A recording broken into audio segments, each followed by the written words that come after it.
Kokios perspektyvos Lietuvoje tamsiai bitei? Kaip grįžus į gimtinę. Žinai, būna kartais ir trobos pamirštos, ir žemė senai arta judyta, tai arimų daug ir darbo daug. Bet Tamsiosios bitės asociacija rimtai užsiėmus, rimtai nusiteikus ir ko gero, kad mes,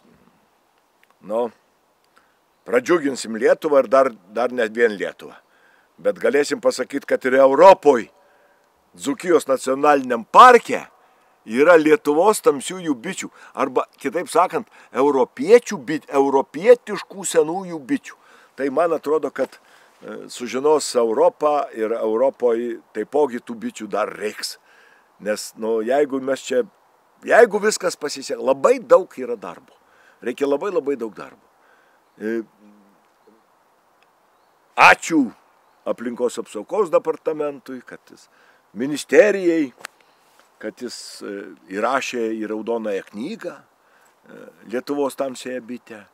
Tai reiškia, mes jas jau viltis, kad įsaugot galėsim, kad atradę drevėse, jos yra drevėse, kad mes jas įsaugot galėsim, kad jų negalima liesti, tai jau gerai. Ačiū Žemės ūkio ministerijai, kad už tų genetinio fondo išsaugojimą dar duoda kompensacijas, už darbą tą sunkų. Tai vis dėlto perspektyvos yra, entuziastų yra, žmonių yra, Gamtos tyrimo institutas labai padeda mokslo darbuotojai ir su DNR nustatymu, ir su bonitavimu bičių, grinarasiškumo nustatymui, selekcinės krypties parinkimo. Tai yra labai sudėtingas darbas. Ir aš taip jau, žinot, labai optimistas esu, kad jeigu per kokį 10 metų, tai ko gero, kad mes tikrai išgryninsim ir turėsim. Ir aš galvoju, kad turėsim net ne vieną liniją jų. Kad mes išgryninsim ir padarysim net ne vieną liniją. Kadangi Dzūkijos nacionalinis parkas nėra mažas. Ir tam tikrose vietose įkūrus bitynus, mažai giminingų, sakysim, galim dar turėti ir tokias, kaip ir žinot, išvengti giminingo veisimo, imbridingo. Nes tai yra pas bites pasikartoja maždaug kas 8, kas 10 metų gali tas giminingas veisimas, reiškia, tai paskui, kad sakau, kažkada tai habilituotas daktaras Jonas Balžakas iš Ašašnikų pirko bites ir vežė į savo draustinį Jurbarko Smalininko, reiškia, Tauragės miškų masyvus, kadangi jau jam tenai buvo atėjęs giminingas veisimas. Tai jis kažkada sakė, reikia važiuoti į Baškiriją. Palaukit, Baškirija ne lietuviškos bitės, daug skiriasi tos vietinės bitės nuo mūsų.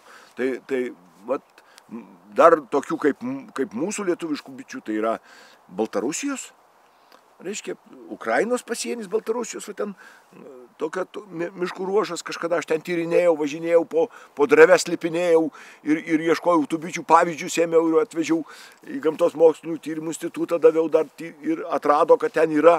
Tai bet dabar tokie laikai, kad mes nieko negalim padaryti. Lietuva suprato, kad Lietuvos vietinių bičių genas yra reikalingas. Ir ne tik Lietuvai. Nes unikalus genas, reikalingumas labai rimtas ir dėl 2 dalykų labai reikalingas, ypač ilgos žiemos. Tai viena iš stambiausių bičių, kur gali savo aklojoj žarnoj sukaupti vos ne iki 50 mg išmatų. Tai tokių bičių nėra. Nėra niekur pasaulyje. 32-28 mg viskas, 32 jau viduriavo bitės. Serga nuzimatozė čia iki 50 mg. Tai yra stebuklas, unikalus dalykas. Dar noriu pasakyti, kad bitė, kur didžiausiai kamolin sudaro didžiausią anglies dvideginio kiekį. Bitės žiemą užsikonservuoja pačios taip, kad gali žiemoti ant 7 kg maisto. Kur mes rasim tokią ekonomiką? Geresnės pasaulyje nerasim. Noriu tik pasakyti vieną dalyką, kad aš pavardinau gerasias. Kas yra blogosios? Noriu pasakyti, kad jų galima, tų blogųjų savybių, kaip pavyzdžiui, spėtlumas, piktumas, jų galima atsisakyti. Nes mes atrankos būdu, mes jas galim ištobulinti. Bet su vietinėm bitėm niekas nedirbo. Bet dėl ko tos vietinės bitės mumėm labai reikalingos. Gal mano anūkai su jom dirbs. Mes jas turime saugot, kad su jom galėtų kas nors dirbti. Jeigu jų neliks, tai kas su jom dirbs? Va, kur čia esmė didžiausia. O kad čia, žinot, piktos, tai matėt, kokios čia piktos? Nieko čia nepiktos. Čia tik jas nereikia erzinti. Reikia pasirinkti orą. Reikia gamtą, reikia prie jų derintis. Kaip prie visos gamtos reikia žmogui derintis. Ne žmogus turi būti karalius. O gamta turi būti, mes turim būti tarnai. Ir ypač bičių tarnai. Tai vat vietinės bitės tikrai mums padarys, reiškia, Lietuvos tamsioji vietinė bitė tikrai mūsų išmokys, kad mes jai tarnautumėm. Tikrai, mes išmokys mus dirbti. Reiškia, o kaip matot, jos netakuoja, jos nesivaiko mūsų. Žiūrėkit, mes sėdim čia, garsiai kalbus, skėčelioju rankom, nieko čia nebėra, niekas čia nieko nėra. Taip, kad jų bijot tikrai nereikia, tikrai gražus dalykas. Dar noriu pasakyti, kad aš pasiruošęs vietinės bitės vežioti po Lietuvą. Ir aš noriu įrodyti, kad vietinės bitės vežiojamos nieko neblogiau prineša bitės už bites, kurios yra įvežtinės bitės. Aišku, bičių pastatymas, vis tiek jos yra aktyvesnės, vis tiek reikės pasirinkti tokią vietą, kad tu nelabai, žinot, kad labai netrukdytum žmonėm, kad tu būtum, kad va tokios dalykus. Va. Dėl reiškia, tokie dalykai.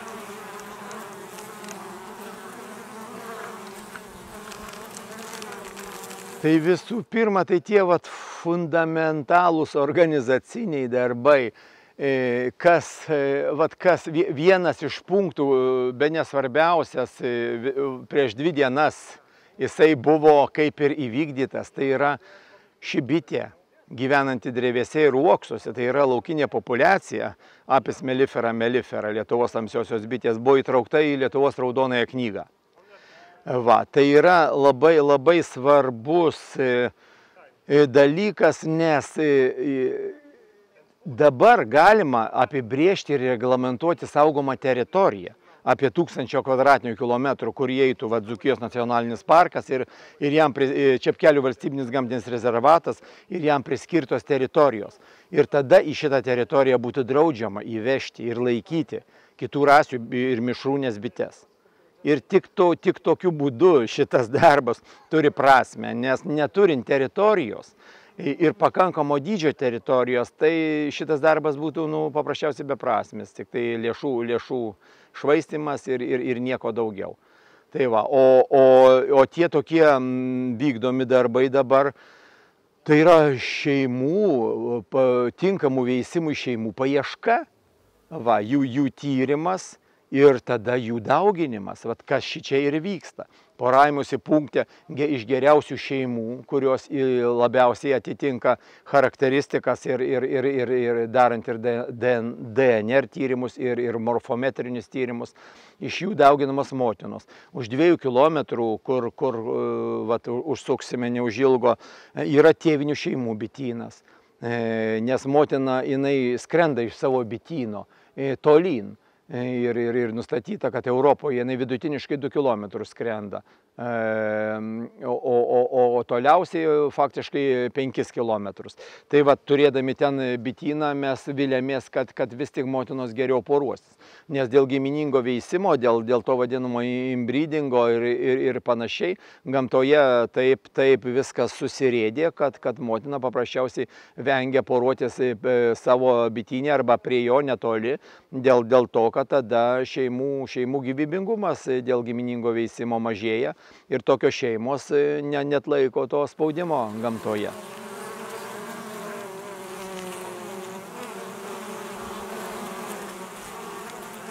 Su tamsiosiom bitėm susidraugavau, kai išgirdau per vienus bitininkų mokymus tokią paskaitą. Laima Blažytė Čereškienė pasakoja apie Lietuvoje vykdomus tyrimus, apie būtent Lietuvos tamsiosios bitės paiešką. Mūsų tos vietinės rūšies, tos vietinės bitės paieškas. Ir tiesiog susidomėjau, pradėjau, kaip sakyti, skaityti, domėtis kaip kas. Ir tiesiog pradėjom kalbėti su pačia Laima, susikalbėjom irgi papasakoju apie tą visą istoriją, kaip čia kas vyksta, kaip čia ką. Ir tiesiog, pradėjau domėtis, nuvykau pas pačius bitininkus, pasižiūrėti, pas kurios buvo rasta ta bitė, pasiklausinėti, pasižiūrėti, kaip jie ten su ją gyvena ar sugyvena. Ir kažkaip nusprendžiau, kad reikia ir man su vietiniam bitėm bitininkauti.